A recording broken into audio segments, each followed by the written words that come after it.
लगेगा ना? नहीं माँ, कुछ नहीं होगा। फिर सिद्धू जंगल के रास्ते से घर लौटने लगता है।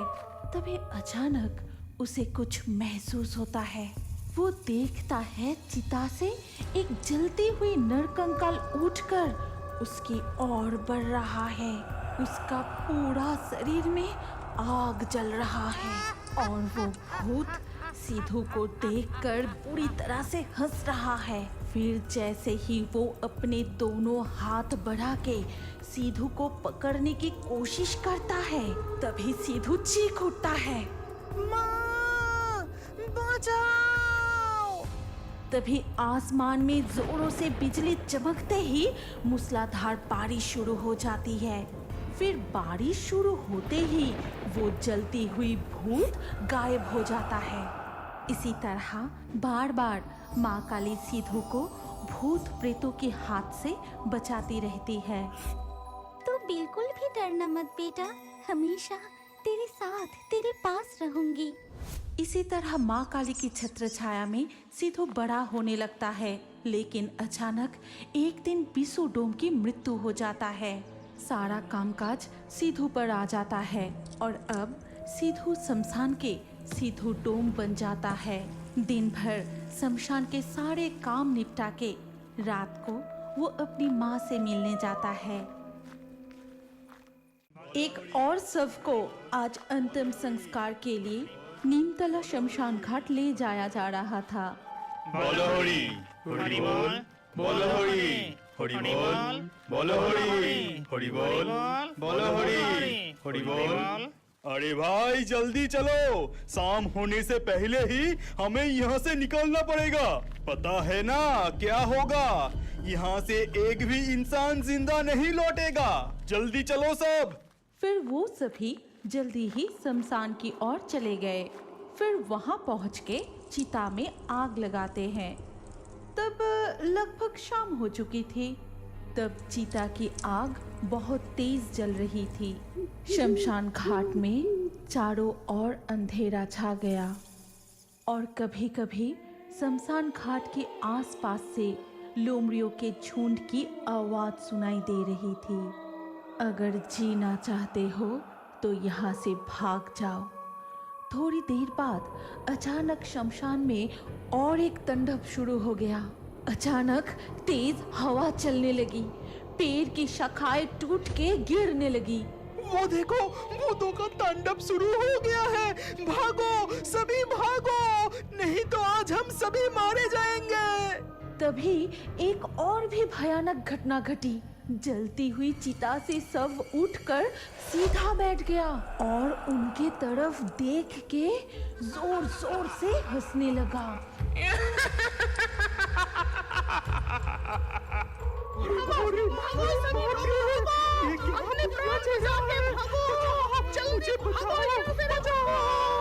फिर वो सभी आधी जली हुई लाश को वहां छोड़कर भाग गए। नीमतला के इस शमशान घाट में ऐसी ऐसी भूतिया घटना घटती है कि लोग दिन में भी वहां आने से डरते हैं। कोई वहां अकेले आने की हिम्मत नहीं करता और अगर गलती से भी कोई शाम के बाद वहां आ भी जाए तो वो जिंदा नहीं बचते। उसका मौत बहुत ही भयंकर और दर्दनाक होता था, क्योंकि उस शमशान घाट में रहते थे एक चुड़ैल और एक डायन, जिसकी मृत्यु एक दुर्घटना से हुई थी। मुझे ये आधा सड़ा हुआ मांस नहीं खाना। कब से मैंने कच्चा मांस नहीं खाया। कितने दिन हो गए, ताजे खून की खुशबू भी नहीं मिली। अब तो कोई इस शमशान में अकेला आता ही नहीं। कोई तांत्रिक भी यज्ञ करने के लिए यहाँ नहीं आते कि उसको ही मार के अपना प्यास बुझाओ। कल ही कौशिकी अमावस्या है और इसीलिए हमारा ताकत दुगना हो जाएगा। कल हम यहाँ से ही कोई ना कोई शिकार जरूर ढूंढ लेंगे। अगली सुबह पड़ोसी गांव के धनंजय बाबू इस गांव के बाजार में नौगिन की मुर्गे की दुकान पर आए और बोले, नौगैन, ये मुर्गे का मांस कितना करके दे रहे हो? अगर काट के देंगे तो 220 रुपया प्रति किलो। अगर आप जिंदा मुर्गा लेंगे तो दाम कुछ कम होगा। बाबू आपको कितना किलो चाहिए? अरे नहीं नहीं, अभी नहीं लूंगा। आज रात को मेरे घर पर एक छोटा सा पार्टी है। मेरे 2 बिटिया का आज जन्मदिन है और मुझे आज शाम तक 10-12 किलो ये मुर्गे का मांस चाहिए। क्या तुम ये मांस मेरे घर तक पहुंचा सकते हो? बाबू आपको चिंता करने की कोई जरूरत नहीं। ठीक समय पर मांस आपके घर पहुंच जाएगा। आप बस पता बता दीजिए। लेकिन निमतला शमशान घाट पार करके मेरा घर जा पाओगे ना? नौगिन मन ही मन कुछ सोचने के बाद वो धनंजय बाबू से कहा, मैं भूतों से नहीं डरता। आप बिल्कुल निश्चिंत रहिए बाबू। शाम होने से पहले मैं मांस लेके पहुंच जाऊंगा। शाम होने से ठीक पहले नौगिन अपनी साइकिल पर 6-7 मुर्गियां बांधकर धनंजय बाबू के घर जाने के लिए तैयारी कर रहा था। नहीं, शाम होने से पहले ये सारे मुर्गियां डिलीवरी करना पड़ेगा, नहीं तो लौटने में रात हो जाएगा। सुना है वहाँ पर भूत रहता है। उसके ऊपर आज कौसे की अमावस्या है। आज भूतों का ताकत दुगनी हो जाती है। जल्दी जाना पड़ेगा। फिर वो साइकिल लेकर राम का नाम जपते हुए निकल पड़ता है। भूत से मैं डरता नहीं। राम जी है सीने में। वो जीवन तो बेकार है डर डर से जीने में। नहीं नहीं, उस शमशान घाट की चुड़ैल मेरा कुछ नहीं बिगड़ सकता। मेरा इस हाथ में ताबीज है। मुझे डरने की कोई जरूरत नहीं। जल्दी जाता हूँ मैं। हाँ हाँ हाँ, इंसान की सुगंध। मैंने ठीक ही पहचाना।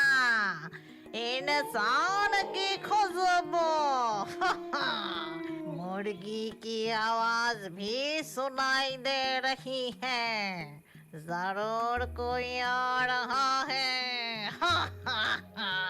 आने दे उसको, फिर उसे मार के खून पीऊंगी। फिर नौगिन शमशान घाट के पास पहुंच के जैसे ही वो सेवड़ा पेड़ के नीचे आए, तभी डायन और चुड़ैल उनके सामने कूदते हैं। अचानक ऐसी डरावनी चेहरा देख के नौगिन साइकिल की ब्रेक लगा के वहीं रुक गए। मुझे छोड़ दो, मुझे मत मारो। मैं पास वाली गांव में ये मुर्गियां डिलीवरी करने जा रहा हूँ। मेरा कोई दोस्त नहीं। तुम चाहो तो यहाँ से एक मुर्गे ले सकते हो। मुझे छोड़ दो, मुझे मत मारो। एक मुर्गा लेंगे। ये कहने के बाद ही चुड़ैल ने अपनी लंबी हाथ बढ़ाया और नौगिन की गर्दन मरोड़ दी। नौगिन वही मर जाता है। फिर डायन और चुड़ैल मिलके उन मुर्गियों को मार के उनके मांस कच्चा चबा चबा के खा जाते हैं। और इस तरह सारे मुर्गे खाने के बाद चुड़ैल ने बोली, इस इंसान को अभी नहीं खाएंगे।